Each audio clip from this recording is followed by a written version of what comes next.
qu'est-ce que j'ai gagné? Un premier thé qu'il m'a offert. Et puis il y en a eu d'autres. Il y en a eu d'autres. Il y en a eu d'autres.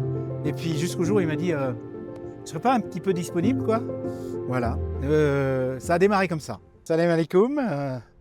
Bonjour. Voici Tayeb. Et à ses côtés Didier.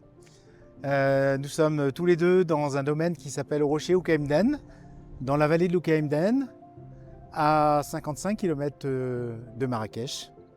C'est un beau domaine que Tayeb peut vous présenter puisqu'en fait, il est le fondateur de ce domaine. Il y a à la fois une activité agricole, mais aussi une activité hôtelière et une activité de restauration.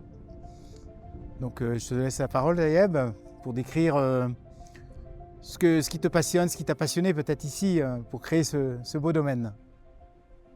Oui, bon, bah c'était un coup de foudre, c'est vrai. Et auparavant, je faisais du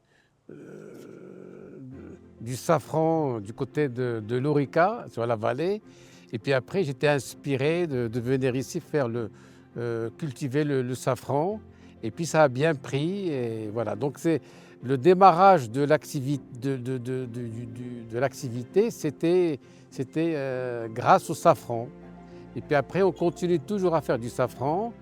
Et voilà. Et je me suis entouré de gens du village qui travaillent chez nous. Donc c'est aussi une contribution pour donner du travail aux gens du village. Tayeb a employé le terme de coup de foudre.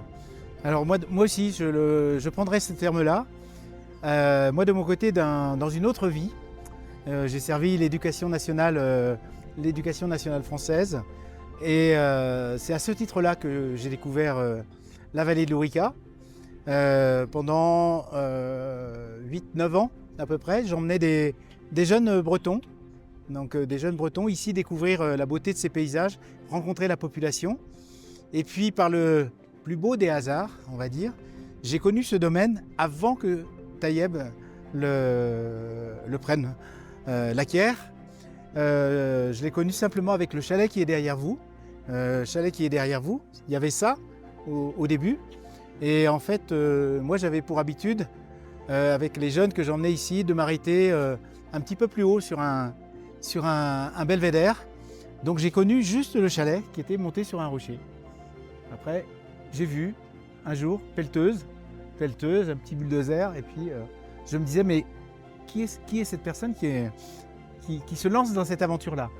Une année plus tard, j'ai vu déjà une première partie, Tayeb. Une première partie, c'était quoi d'ailleurs? C'était le bassin? C'était cette partie-là qui actuellement sert pour tous les employés, ils habitent sur place. Hein. Et donc ça permet des fois, quand les clients arrivent tard, on a toujours du personnel qui peut servir. Voilà, et puis je rencontre Tayeb. Il se trouve qu'on a une personne entremetteuse, on va dire, quelqu'un qui s'appelle Moustapha, je lui rends hommage, qui était cuisinier chez Tayeb et qui était mon voisin. J'habitais dans un petit village plus bas et qui m'invitait à venir le rencontrer tout simplement. Et puis ça s'est passé exactement à cet endroit. Et, on était là tous les deux. Moi j'étais là en train de trouver ça magnifique. Et derrière, il y avait quelqu'un qui soignait ses roses. Il y a des roses ici, avec le safran. Et au départ, j'ai cru que Tayeb, c'était le jardinier. Je n'ai pas cru que c'était le propriétaire. Voilà, il était là avec ses gants et son petit sécateur. Et puis voilà. Et qu'est-ce que j'ai gagné? Un premier thé qu'il m'a offert. Et puis il y en a eu d'autres. Il y en a eu d'autres. Il y en a eu d'autres. Et puis jusqu'au jour où il m'a dit tu ne serais pas un petit peu disponible, quoi? Voilà. Ça a démarré comme ça. Alors maintenant, qu'est-ce qu'on fait ici? On accueille les gens de passage. Là, il y a beaucoup de personnes de passage qui montent à la station. Il y a beaucoup de neige, mais c'est valable aussi en été, c'est valable au printemps, c'est valable en automne. Des gens de passage et puis des gens qui séjournent. Parce que Tayeb, à quelle date tu as développé l'hôtel? Disons que c'était à partir vraiment de 2014-2015, mais l'achat du domaine était en 2011. Donc ça va faire Ça va faire 14 ans d'acquisition du domaine.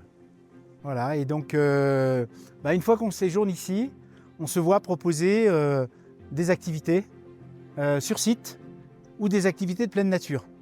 Sur site, tout simplement, on a de la chance, Tayeb a une grande surface de plus de 7 hectares, hein, c'est ça? Ouais. Avec l'Oued qui coule, qui le traverse, une route qui le traverse, des terrasses où on cultive de quoi manger, pommes de terre, des oignons, des petits pois, des haricots, et j'en oublie, un petit jardin potager bio aussi. Donc on a pas mal d'activités. Ça commence par ceux qui voudraient apprendre la cuisine marocaine. On va au jardin, on va chercher de quoi faire un bon tagine, et notre chef devient un professeur de cuisine. Après, on randonne pour tous les âges, tous les niveaux, des petites, des moyennes, des grandes. On part à l'aventure. Depuis peu, on a une petite plateforme de vélo électrique. Voilà, on s'est lié un petit peu avec Decathlon, que vous devez connaître, et qui nous a, dans un premier temps, aidé à mettre ça sur pied. Et puis, actuellement, c'est la neige qui attire. Donc, on va là-haut, on monte là-haut pour faire un peu de ski, un peu de luge, un peu de ski de randonnée. Voilà ce que l'on fait. On profite de la beauté des paysages pour aller voir le soleil qui se couche. De temps en temps, quand il y a des personnes qui sont partantes, mais en ce moment il fait trop froid, des balades sous la lune, par exemple. Et puis on a une connexion avec les artisans. On est ici, il y a des potiers, les femmes tissent dans les villages, on taille la pierre. Donc on a des approches thématiques. On fait avec des thèmes. Et puis des fois on est resté coincé. Il y a encore une semaine, on était coincé. Il y avait de la neige partout. Donc les gens qui étaient là ne pouvaient pas sortir. Hop, ça devient un centre de loisirs. Donc on se met à jouer tous ensemble, on sort les jeux de société et voilà. Donc on a du coup un bon retour, un bon écho de ceux qui viennent ici, qui en général reviennent. Voilà. Alors à propos du verger et du potager, on organise du cooking class. Donc les gens, ils viennent, ils vont eux-mêmes cueillir le dessert ou cueillir les légumes, les fruits, les légumes, et donc voilà. Donc c'est une de nos activités, c'est le cooking class aussi. Alors on a aussi la chance d'avoir parfois parmi nos résidents pas mal de professionnels, parce qu'on s'est lancé dans l'activité séminaire d'entreprise et puis team building. Donc là, les décors sont vraiment précieux. Venir travailler ici et puis sortir d'une salle de travail, et avec ces décors-là, ça vide la tête. On est loin des klaxons de Casa, des embouteillages et tout. On est loin de la chaleur de Marrakech. Donc ça plaît beaucoup. Et puis on a aussi une autre catégorie de résidents, ce sont les scientifiques.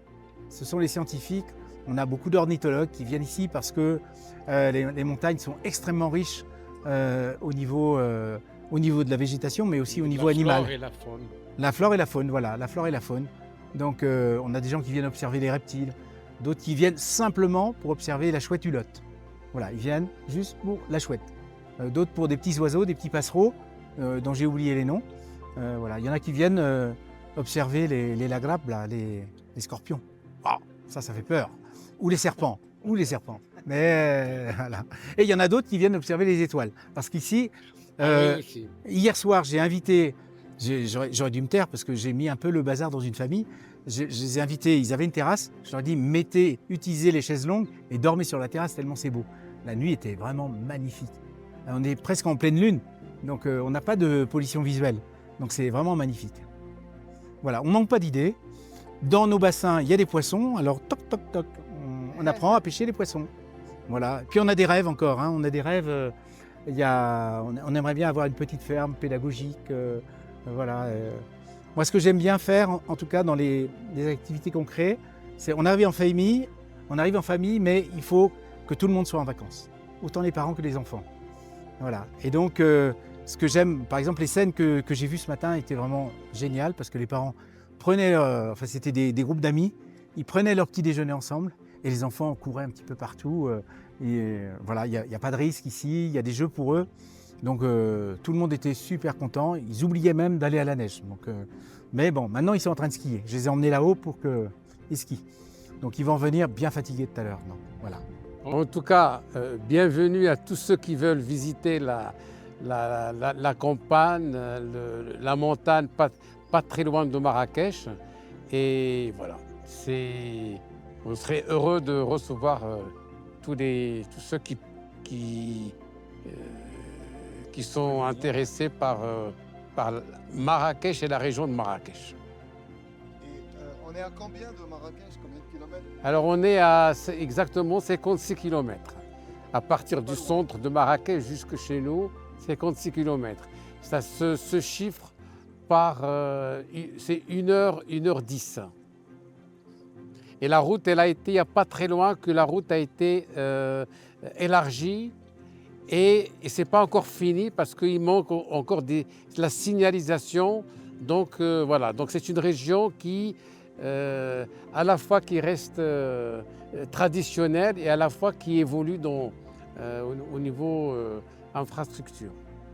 Et puis on ajoutera qu'ici, une fois qu'on est ici, on a la connexion avec les villages. Taïeb l'a dit tout à l'heure, quasiment la totalité des collaborateurs ici viennent des villages avoisinants. Donc moi je viens d'un petit peu plus loin, d'un petit village du côté de la Bretagne, mais en tout cas on a principalement des personnes, hommes ou femmes, de la vallée.